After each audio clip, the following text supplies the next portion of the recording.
Kaya ang mangyayari talaga guys is pag nasa malayo na kayo, hindi nyo talaga ma-access yung CCTV camera na. So, hi guys! Once again mga ka-Bloom and welcome back muli sa ating YouTube channel. So, our vlog po today is about CCTV camera na V380 Pro pa rin. Dahil po sa comment ng isa nating viewers, ngayon guys, sobrang layo po natin sa ating CCTV camera.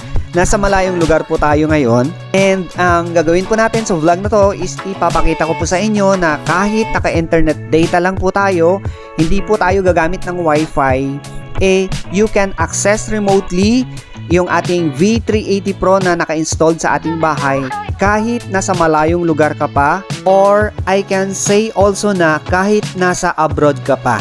So tuloy-tuloy lang yung video natin guys.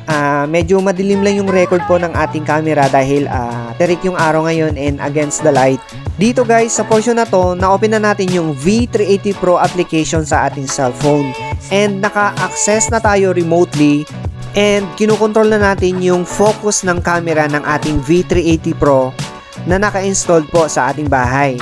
So ito guys, i-widescreen pa natin yung ating monitor ng ating cellphone para ma-appreciate nyo lalo kung paano natin i-access remotely yung ating CCTV camera na naka-installed sa ating bahay. So ito po siya. So dito guys, kinukontrol po natin yung bandang lower portion na camera ng ating CCTV and tinatry po natin yung i-navigate yung left and right ng focus niya and then yung up and down.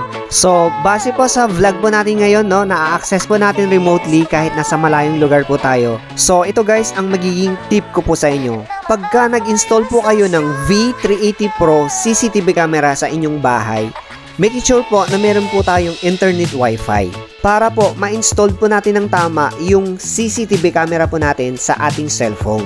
So ito yun guys, pagka nag-install po tayo ng walang source ng internet Wi-Fi, meaning PLDT, Converge, ang mangyayari po kasi pagka walang internet Wi-Fi, ang gagawin po ng ating cellphone is magko-connect lang po siya through access point or through hotspot ng CCTV camera. Kaya ang mangyayari talaga guys is pag nasa malayo na kayo, hindi nyo talaga ma-access yung CCTV camera na.